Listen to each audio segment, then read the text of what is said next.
Welcome to Everyday Esoteric. My name is Alex. I am your skeptic. Here with me is Martin, your mystic. And today, after our little bit of getting to see how we've been doing, we'll be talking about the first part of Chicken Qabala. Yes, I love. How have you liked this book? Because this is probably one of my favorite books that I've read in a very long time. So it's very cool. I like how funny it is trying to be, but I was a little thrown off at first by what the author was doing with his sort of combined pseudonym, fake person that doesn't exist, like allegory character that he utilizes to kind of give everything sort of that comedic and not so serious, but is a little serious edge. Yeah. So I guess for the listener, I don't want to like ruin the book, but the author Milo Duquette writes uh, or effectively tells the story of the book through the lens of like papers and speeches and those sort of things of a allegedly fictitious rabbi, which is I think a very interesting kind of vehicle to be able to, extend information out there. Yeah, it's funny. It's an interesting way to present it. It's novel in how it goes and talks about it. So let's do a quick recap of the general kind of what is Kabbalah. Again, it's not a specific text. It's not a particular belief or religion. It's something more similar to a philosophy or a school of thought. This system or I don't want to say ideology, but this school of thought comes from, very old Jewish or Hebrew texts and along with some Greek and Egyptian. But the I guess the Kabbalah itself has been around in some way, shape, or form since like the establishment of the text, the Sefer Yetzirah, and that was around with some light internet research. I found out that that was produced sometime between 200 BCE and 100 CE. So shit's been around for a while. But the Sefer Yetzirah is kind of like the jumping off point for all of this stuff. It's the text that establishes that some of the primordial creator energy just started creating, and it's one of the many in the world that go on to an attempt at describing how the things are made out of nothing, I guess. But that's where, for as abstract as that sound, that's where like this book, The Chicken Kabbalah, comes in, where it helps kind of put some of those pieces together. So, like any school of thought, as it grows and more people explore it, the more people add other perspectives to it, and it creates a larger mosaic of the thing that it is. I find that with many occult texts, that this process has diluted it rather than clarified the school of thought. But again, the Chicken Kabbalah comes in and I think does a really good job at breaking it down to its base pieces. And this would probably be a very good introductory book to anybody who wants to research or understand this topic or to how to engage with this kind of line of thinking. And on top of that, Milo Duquette is just an amazing author, like we were talking about earlier. I don't know anything about him on a personal level, but his ability to present the basic tenets of Kabbalistic philosophy is, I think, unmatched with, at least in my experience. And then especially with the level of like wit and humor that he brings into it, which really isn't seen anywhere. I don't want to say that's not seen anywhere, but it's not seen often enough in like the sciences, philosophy, religion, whatever sphere. Like when things get a little highbrow after a while, and I think it's unnecessary. So having something with a little bit of wit is a breath of fresh air. I think many of the other books try to explain what thinking this way does, and they try to make it appear as though it'll cure all your problems. But that's not always the case in a roundabout way.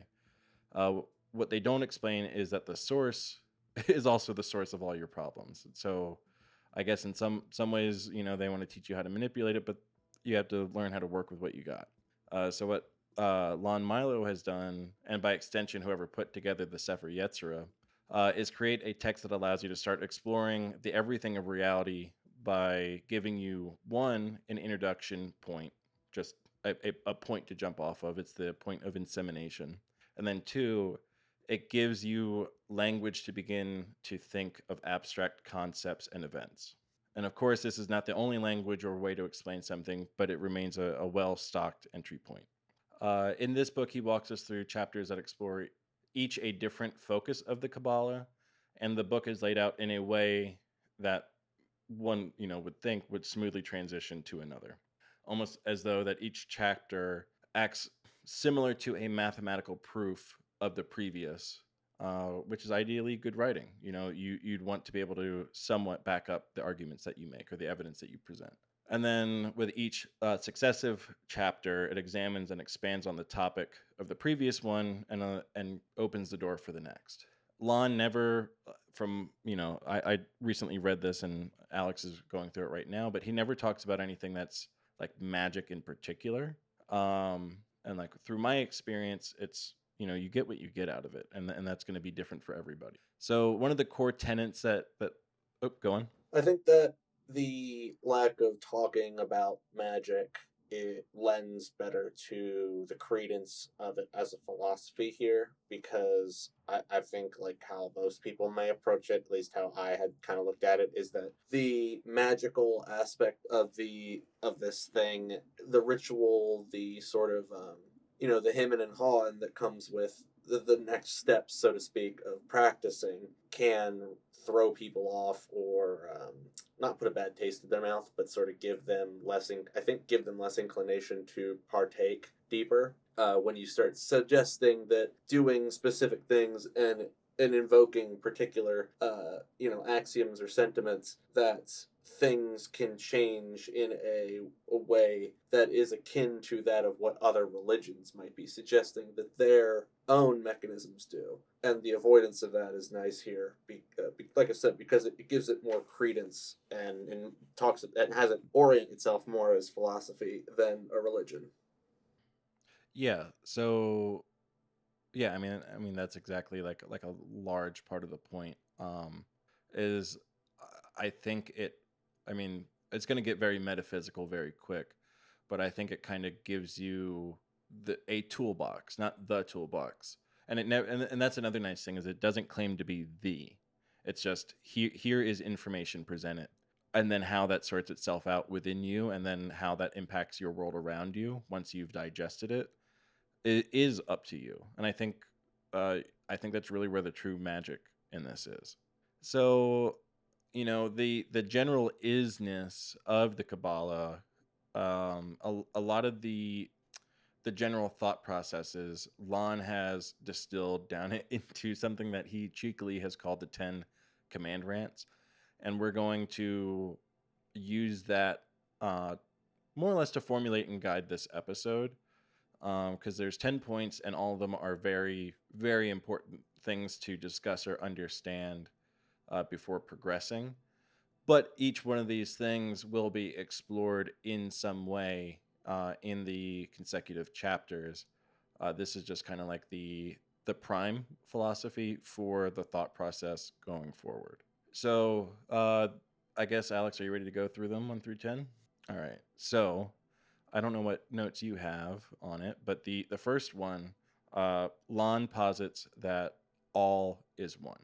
Like my take on that is, as though this is a description, anything observed is the sum of its parts.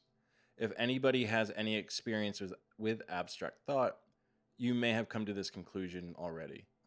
Even if you think of the universe, you can imagine that it could be seen as a self-contained thing, and each of the everythings that is within the bounds of that said universe is a part of the whole universe of the whole thing. On a smaller level, or like a smaller example, you are not just you. I mean, you are, but you are in the physical sense. You are your body parts. You are the things that then make up those body parts, and you are the things that also make the things that make up your body parts. And then, within, in your mind, you are also, a product of every memory that you have. You are the sum of all the education and experience that you have. And somehow all that's stored in different electrical and chemical impulses and different signals. So that is a component of you. And then I think that there's probably an argument to be made that other people's perception of you, like you're living elsewhere as a thought or a memory within other people. Yeah, I'd say like conversely, there's also just sort of what you define as you, because there has been times when we've suggested that the you that is the truest you is actually not really any of the flesh parts necessarily, or the corporeal parts of you, and that a truer you is sort of that like not fake, ephemeral cloud of phenomena that rests in the inside the skull of your mind there, but that still is you with all of that other you. Yeah, like I think, it could probably be used in multiple occasions, along the Ten Command rants. But I think this is one of those examples where you could look at like the what is that, the ship of Theseus, where you have a vessel and over time it has been damaged and parts have been replaced, but over time all of those parts have been replaced. So there is no original wood, nails, screws, fabric or whatever on the boat. But is it or is it not? You are a living ship of Theseus. The only difference with the ship of Theseus that you are sailing on is that, like the little guy that pilots it never changed. Not in the sense of that you didn't grow mentally or, through like any maturity that you may have garnered or wisdom that you've obtained or intellect that you have gathered, but more so that it's the same. It is just the same little guy in a sense that's been piloting the boat and has been fixing it and adding to it and making it bigger over time.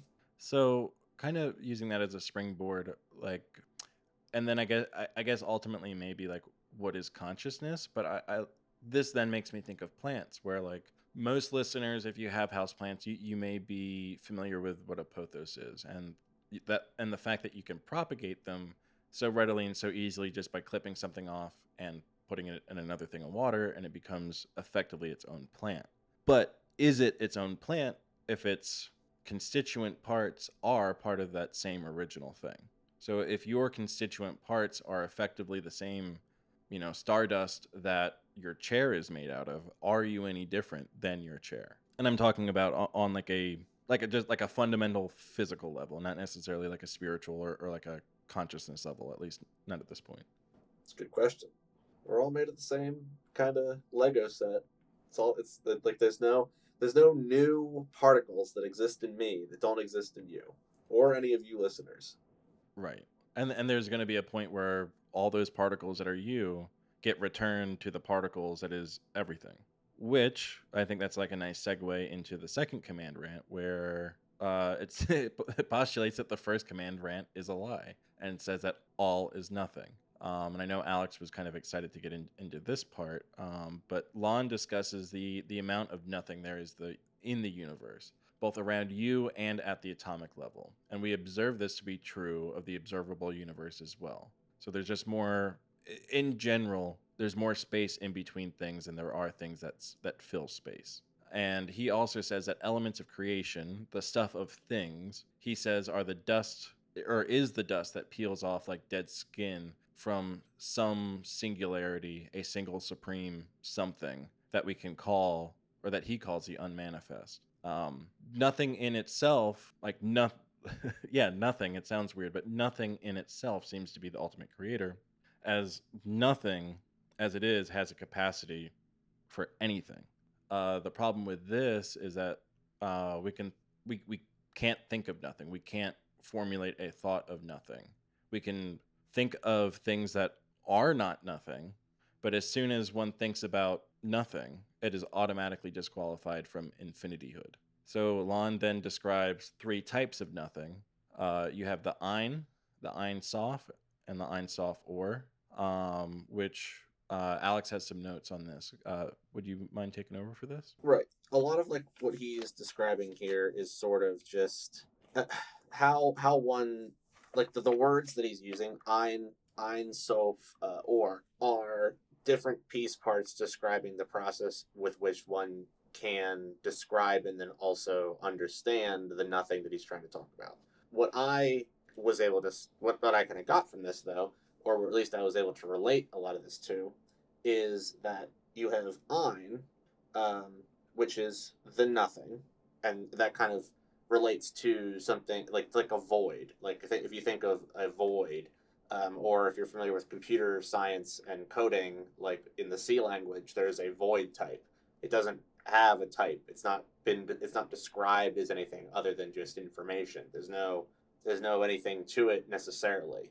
Um, and this nothing is sort of just that base layer, and then you have the Ein Sof, which is the acknowledged void, so to speak. And what he specifically, what this new specific thing that he could, like, this acknowledged void, to find nothing, the Kabbalists call limitless nothing or Ein Sof, is something happened to make Ein actually become nothing. You know, maybe because it was nothing all along and just had to wake up to the fact. That's the waking up to the nothing is the acknowledgement of the void, the understanding that this type is possible to be anything, like the limitlessness, as it said, the limitless nothing, the acknowledged void, the pure potential for anything to come from the void. And then you finally have the Ein Sof, or the or meaning limitless light, and he relates it to, like, you know, the light bulb going off, but it's the realization of the acknowledgement of that void. It's the realization you finally come to terms with and understood. Oh, that is what it means to be like limitless in this particular, in the potential of this nothing, this void. And finally, it's mentioned that you have nothing is not, and that its inverse would then be logically something is. And one of the things that I thought was very interesting about that is that it kind of it reminds me of math, when you have, basically, if you define the space of all real numbers, but then you you define out zero. That's sort of what you're doing. You're in a set theory. You've got the set of nothing and the set of all real numbers, and those are completely, like, disparate sets as far as, like, what this is talking about. When you say nothing is not, but then the inverse would be something is, all real numbers, something is, and nothing is not, zero. And then you've got the binary, where, you know, one being on or true and false being off or zero in this case. When you invert these things, you invert zero, you get one. When you invert true, you get false. When you do those inversions, you kind of start seeing where that ends up relating this principle and this idea of the acknowledged void and the limitlessness of this to the math and the computer science, and sort of the odd synchronicity that manifests that way. So to help me understand, so that is saying, mathematically speaking, that I'm a little slow on this, that there's a state change that happens, and then once that state change happens, that zero effectively has to become one. Yeah, it's all, but that's just how binary representation is. It's either on or off, true or false, one or zero. The computer, that's the entire principle for how the computer works, is that the on or off of a transistor at any one given point is meaning something, and that the conglomerate of all those ones and zeros then actually gives you something with a lot more substance to it. But the relating to this is what it just kind of sounds like it boils to, is at least the something is nothing is not idea, right? The something is like one, true. There's something, it's a true existence, and then nothing is not, is that false, that zero, that empty, there's no quantity there kind of thing. I think at some point somebody should probably make a drinking game out of our podcast with the amount of, like, speaking of nothing that we'll probably be doing for this episode, or probably even future ones, because there's, you know, the concept of nothing, or absolute zero, or the pure potential that comes with absolute zero is a, like, a defining characteristic of this school of thought. Right. And, like, it's what my relationship that I'm drawing here with this isn't really perfect, because and Martin brought this up when we had like a side conversation about this, which is that the zero is still a thing, and it is still limited by the fact that you're choosing to acknowledge that you don't have an amount of something, right? Like, if I have 0 carrots, then I can look in my hands and see that I don't have any carrots, but I have limited as he suggests, the infinity hood of my zero, because I have to relate it to something, like something. I have to have zero of something for zero to matter, which again, like talking about the Boolean logic between the ones and zeros, the ones and zeros are just placeholders for true false, which means they don't actually mean zero as like a non-quality. It just means off and on, and they're entirely different in that regard. Yeah, and I think one of the things that we have run into in the past, and I think we're going to try to sort some of it out later on in the Ten Command rants, is it seems like we finally found mathematical language to bridge this gap of knowledge that Alex and I have, which I'm really excited to explore.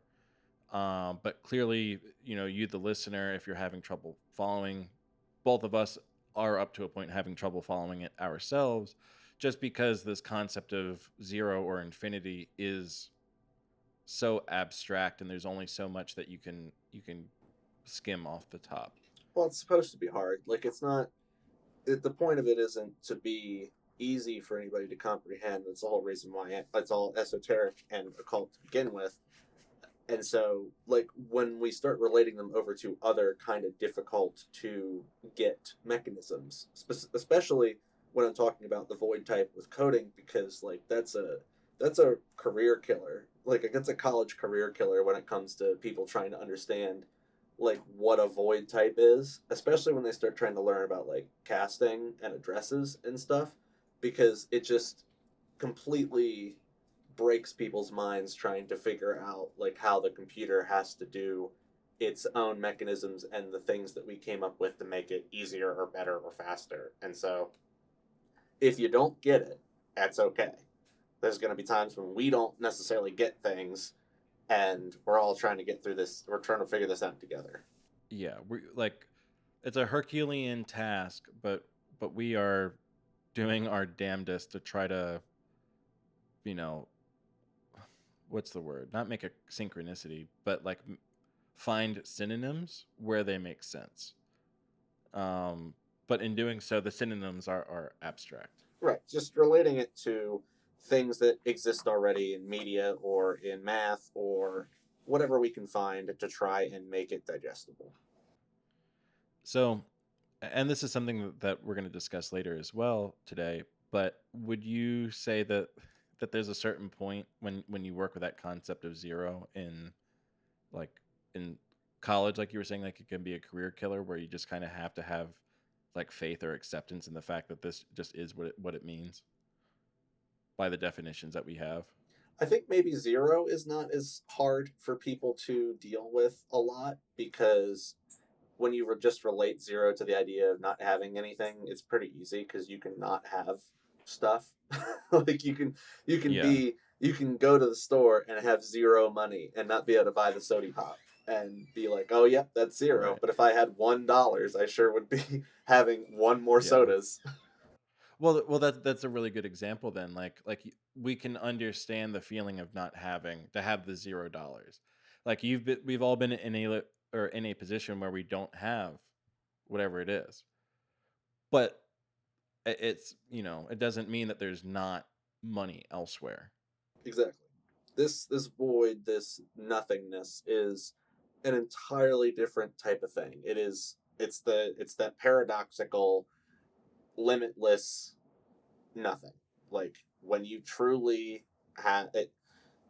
Now that I'm thinking about it, it reminds me a lot of like the traditional ontological God argument when it comes to that, which is that like the short end of it is that like think of the most conceivably powerful thing you could think of, and if that thing is so conceivably powerful and can exist in your mind, then if it was actually that conceivably powerful, it should also be capable of existing in reality because of that. And so I don't know that there's like a paradox in that, but it's sort of that's sort of a close relationship to here. Is like think about this nothing, but this nothing, if it was truly as nothing as possible, then it could really be anything because of how much it isn't, and that's very difficult to parse and wrap your head around just off of face value, and you kind of have to ruminate on it and take it as you sort of have to use it as like the assumption here. Assume that that is true, and then all the rest of this starts to kind of fall in place. And they do, you have to do this in terms of like quantum physics. You do assume that there is a particular starting point that is true. It's just the same as Newtonian physics, just the same as your own sort of existence in the reality that we have. Is you have to assume that what you were born as and started conceiving or started perceiving is true, and Right. everything compounds after that, and etc. You go into the next steps and you continue to try and prove what you can. So I think that is a perfect segue then into the third command rant, where we realize that we are hogtied by our ability to perceive. So Lon is saying there isn't really a creation, time or space, heaven or earth, but there is a you. So if we could shift our perspective somehow, say by using a large enough lens on a camera and zoom all the way out, we would be able to see everything. And in doing so, we would become aware of how much nothing there is. But there is a you. I mean, that's on the bright side. You can verifiably say that you are a you because you are experiencing the you-ness. I think, therefore, I am. Yeah. But everything else outside of the core you is an illusion. So, like the chair that you're sitting in right now, if you're sitting in a chair, or maybe your phone, it doesn't matter what it is, it's just the object. The chair that you might be sitting in is essentially pure energy disguised as forms of matter that's arranged in such a way that you perceive it as a chair. So, Well, your and chair happens. well, Go ahead. I'd say that the not we don't mean illusion like, you know, uh, you throw Skyrim on and you cast the light and you're able to create this fake light, an illusion levels up to 11 or whatever. It's a bit more nuanced than that. We're not saying that the chair is fake or that it isn't real enough to any of the senses that you have the capacity to use, but that there is, it's not as, there's not as, I don't know, like, go ahead. So I was going to say that, so you have your chair and it's arranged in such a way where you have wood, you have plastics, you have adhesives, you have metal, you have cloth, and everything in turn that makes those things. But then on top of that, you have somebody's intellectual property to that, where somebody designed the chair that you're sitting in. So that chair exists as a thought in somebody's head somewhere and on paper somewhere else. So the chair itself is an illusion that it's specifically right there because in a way it's in multiple locations at once. Um, Right. it's That's almost that's like the illusion. it's like three raccoons in a trench coat, or even you are like that. We've touched on it earlier, but your consciousness, as far as we know, or as best as we can figure somehow, is housed in flesh, it's housed in bone and skin, and then those things then are made up of proteins, lipids, calcium, iron, copper, whatever, and then those things are ultimately made up of something even smaller than that, all the way down to the atomic level. And then, we understand that somehow the brain then stores memories, and the brain itself is also a constituent of all of these things that make up the brain. Right. It's not that the, it isn't that these things, like, it's not that these things are illusions like how a magician will pull a rabbit out of a hat. It's just that the normal way that you may be thinking about how things are when you bootstrap everything from the start here is illusory. Like, to think of it as how you will typically approach it is the illusion, and the then choosing to think about it in a different way, as the rest of the commandments, command rants, excuse me, talk about, is sort of how you should be approaching this with this philosophy. Right. So then the next one says, "We perceive there is a creation of time and space, heaven and earth, because of a fundamental defect in our powers of perception." And again, it's an extension of the previous thought, where our ability to perceive is limited by the ability of the things that we use to perceive. So, like, for example, there's right now all around you radio waves, Bluetooth signals, animal sounds, electromagnetic interference. The clothes are touching your body, the air is touching your body, the molecules and atoms of all of those things are also touching your body at different points. But whether or not we can perceive all of that, we can't always hear sound unless it's translated a certain way. We can't always hear or feel electricity unless it's just energy. It's not just electricity. Is energy has to be translated to a medium that our being or our body is able to perceive. If you really want to get a bit of a thought, put a little bit of thought into it that may unnerve you, but think about how much your brain silences when it comes to your everyday existence. How much of the movement of your hands, fingers, and arms, and that process that is effectively silent, not in the terms of the hearing, but in the terms of the ability to perceive it. You know you're moving your arm in space, but like your brain, you're not watching the instructions of your mind go by and verifying each and every one of them happens. You're not seeing all of the advanced calculations it does when it tries to verify depth between you and the monitor that you touch. None of that is perceptible. You don't get to be privy to any of that information. You don't get to be privy to how the inner ear is able to manage how you walk and stay upright. You just keep walking, and you don't get to understand all of the forces and moments that occur from each and every one of the steps as you take when you go to the bathroom. They just happen, and the brain performs all of this, and it tells you nothing. And what's even crazier is that's all just the mental to physical things. But in the same way that you have like a series of processes that happen that say like move your arm, twist your hand, whatever, you also have that for the way that your thoughts are generated. And that's a whole other thing, and we'll get into that when we start covering Carl Jung and more psychological things. Um, but it's just, yeah, it's fascinating how much stuff is going on behind the scenes, and you're just not just you, but me, Alex, everybody's just unaware. Which more or less brings us, I think, to the fifth command rant, as Martin will discuss. We kind of glazed over four, but it's more of the same stuff. It's we perceive that there's a creation in time and space, heaven and earth, because of a fun. No, oh, but yeah, we did go over that. Duh.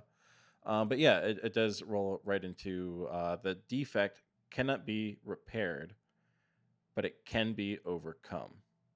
So a lot of people will take things at face value, and they just accept things as they are, at least upon the surface. The overcoming happens when you decide to dig deeper.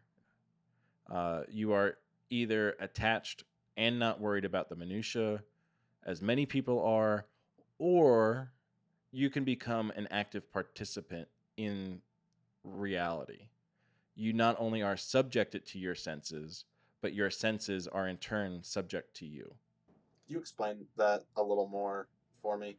So let me try to put it into more thoughts. I do get the idea here of not taking things at face value. We kind of did already touch on that with the idea of the chair, where, looking at the chair, that's what it is. There it is in space. You can go over and touch it and sit in it, and ta-da, that's chair 101, right?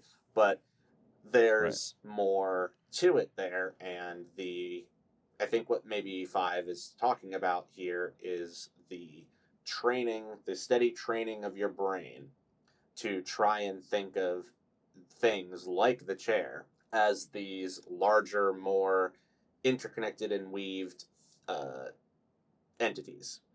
And it's not about the chair and caring about all the fun different ways that the chair manages to touch all types of parts of reality, right? The chair is just the subject here that we're using to uh, orient people towards the idea that, like, if you have a particularly weird or unknowable or curious thing that you want to think about, that you should try to think about it in the same way that people talk about the chair here, right? Like if you wanted to apply the idea of God or your consciousness or weird phenomena in math or in coding or how birds sing to each other, like take think about how people talk about the chair here with this, and then orient yourself and the philosophy among that new subject. Yeah, so like this kind of way of abstract thinking, like Alex said, can be directed at anything. You can, if you turn that inwards and say you have an event, like say, why is it that I like to smoke? You can take that rabbit hole down of, okay, well, the nicotine does the thing to my brain. It's like a dopamine thing. It's a habitual thing. But then there's the psychological component that where it's not just the addiction, but it ties into willpower. It ties into your inspirations throughout your life. That, like, you know, what makes you think that it is okay? What showed you that it is safe or preferred to do something? It's just it's just a non-traditional way of thinking where somebody can say, oh yeah, you just smoke cigarettes or you smoke a pipe or whatever, but there's more to it than that. And that's clear, like we're finding out that that's with everything. It's not just chairs, but it's this he's talking about overcoming the standard mode of thinking by just being more conscious and aware of the things that make up everything around you. Yeah, the chair is just a placeholder. It's not. It's a good example, is what it happens to be, because of the uh, way that such a simple thing has permeated so many things, and you can talk about all those different permeations and permutations of such, and how then you can see that this could get really wild when you want to apply it to something a bit more abstract. Right. And he kind of like, I don't want to say gives us directions because it's not well laid out, but he says in order to overcome our defective powers of perception, we must be willing to abuse them until they break. And more or less, you do this just through experience. You do this through education. You do this from just putting yourself in a position to perceive an experience and become aware. You push your consciousness to its limits by giving it as much data as possible, often in non-traditional ways, like the thought process that we were just talking about. You got to take the red pill. Right. And then in doing so, that allows you to begin to make the conscious connections between everything. It sets you up to see all the wacky synchronicities that we are going to continue to present to you, listener, as you continue on this journey with us. Right. And then that's kind of where we get into faith. And it's something that Alex and I have gone back and forth about. But I took the time, like, if we're going to talk about faith, I think just like everything else, like we need to have some kind of a baseline definition of it. So to jump into this, to be able to take the red pill, we're going to explore the definition of faith. So faith is described or defined as a complete trust or confidence in something, Well, one second. a strong belief based. I think to start with it too, like to start with this here, um, you have to choose to take the pill. There are options, right? There is the blue one. You can not. Yes. You don't have to find out how deep the rabbit hole goes. You can continue to think of the chair as just the chair, and that's fine. That's a perfectly valid way to go about it, because just by virtue of it being an option. But you must still consent. You have to make your own conscious decision to take the red pill in this sense, and as I think of it, take the leap of faith. Right. And that's why that's why I want to define faith, because I don't know if it's as much of a leap as much as it gets down to a yes or a no. It becomes a zero or a one. It becomes a question of, do you follow this or do you not? So again, faith is the complete trust or confidence in something, or a strong belief based on a spiritual apprehension rather than proof. I would argue that we are already approaching this without faith, at least probably not in the way that most people will currently define faith. Because we are currently not trusting or putting confidence in a specific thing. We are just experiencing something, choosing to experience something. We do not exhibit apprehension. At least I do not approach this with any amount of anxiety or fear, or that something bad or unpleasant will happen. That's not to say that there's not something regressed that is an inspiration. We can also say that we don't fully understand it, so we can't fully apprehend it at this moment. However, one of the and this this is where you start having to look at the definitions of definite not definitions but the definitions of multiple words. But we can't fully apprehend it, um, but we can arrest it. Uh, Arrest being a synonym of apprehend is to seize or capture something, to make something inactive, or to catch suddenly and engagingly. It is a it is clearly an action of pointed or intentional attention. So for me, having faith in this context is to quote unquote have faith, to arrest an action and observe it with intention. Well, it kind of sounds a bit like it is what we're describing is entertaining it. It's just the Yes. entertaining of this as something to bother thinking about. Yes, it becomes a, I don't want to say it's like, oh, do you want to watch this show or read this book? But it's also as simple as that. Like you can read the book, but think about it in this way. Just, it's just food for thought.